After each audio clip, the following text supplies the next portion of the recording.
Alright, so today we're talking about integration with substitution. It's a little more in-depth idea of integration. And before we get into it, I want to refresh your memory on chain rule, because it's tied into chain rule.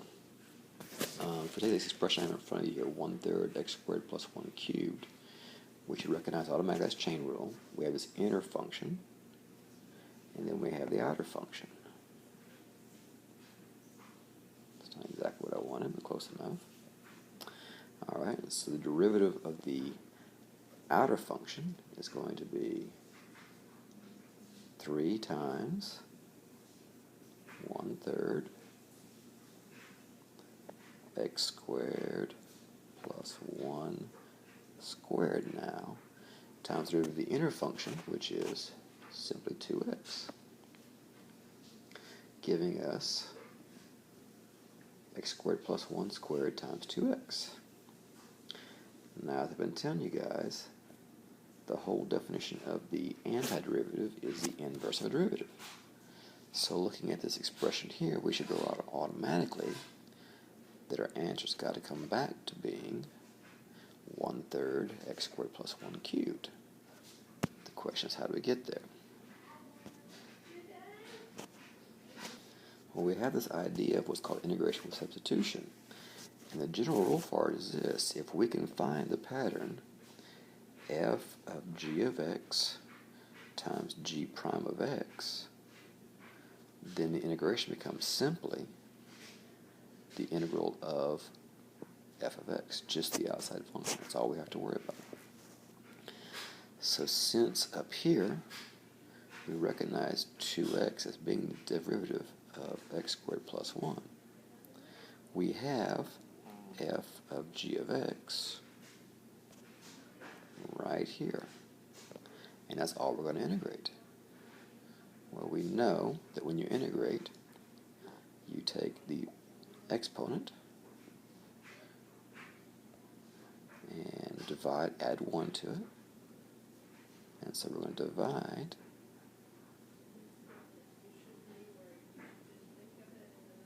like that, which takes us right back to where we started from. Recognizing again, we had 2 to start with. We added 1 to that to give us 3. We divided by 3 right here. And then we put the 3 right there. And we're done. And it really is that simple. The trick is you have to recognize that you have a result of the chain rule. So let's look down here at this example right here. We're taking the integral of 2x times x squared plus 1 to the 4th power. Well, right away we recognize that 2x is the derivative of x squared, which means that we have our chain rule. And so all we're going to have to integrate is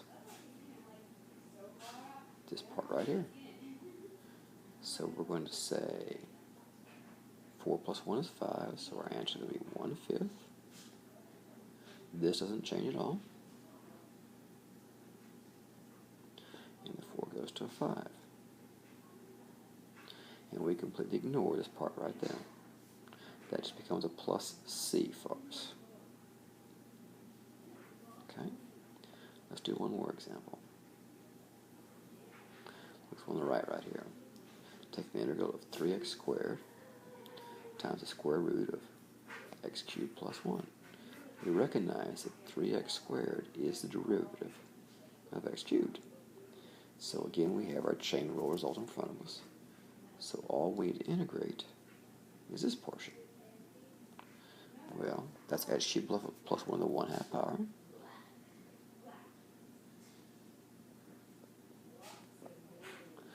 And so our rules tell us to add 1 to that guy. So we're going to divide, or multiply reciprocal, I guess, of 2/3 times x cubed plus 1 to the 3/2 power. And that's it.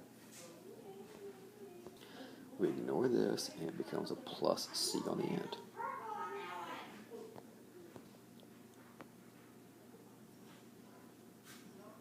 Now, if we get a little more formal about this,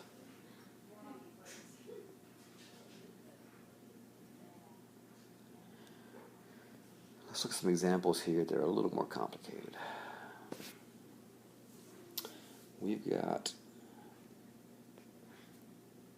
the integral of x times x squared plus 1 to the fourth power. Now we see we have x squared right there, which means we would expect to see a 2x in front. Kind of broken out into some formal calculus language. It's the idea of u substitution. We're going to let a variable u equal to that inner term right there, that inner term right here, okay? And if that's what u is, then we would expect to see u prime in front of 2x. But we don't. We only see the x right there. We need a 2x. We need that 2x right there. So the way we would get that is we could multiply the entire expression by 1/2 times 2. 1/2 of 2 is 1. Any form of 1 is fair to multiply by. And now this expression right here matches our pattern. We've got derivative of x squared giving us 2x right there. So we have our chain rule in effect. And now we can integrate all of this like we just did in the previous slide.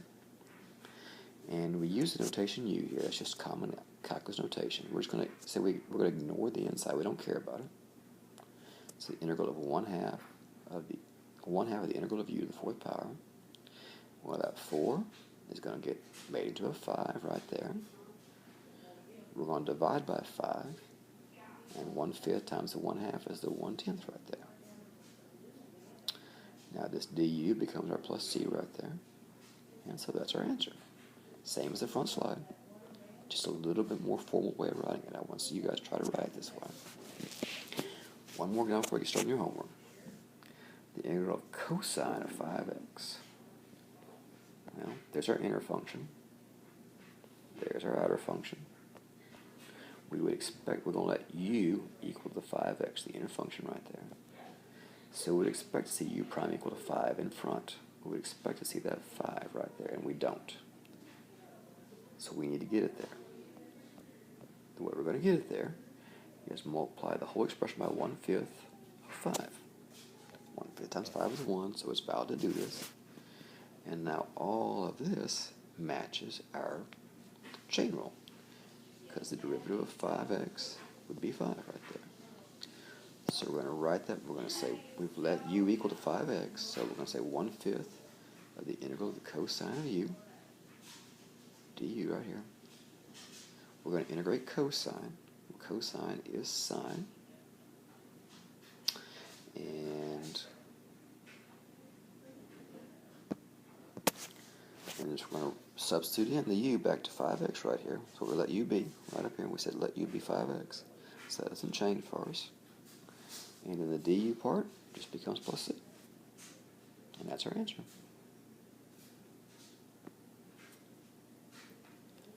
Got some problems for you to practice with here. Work together. The answer document's on my desk. And I'll see you tomorrow.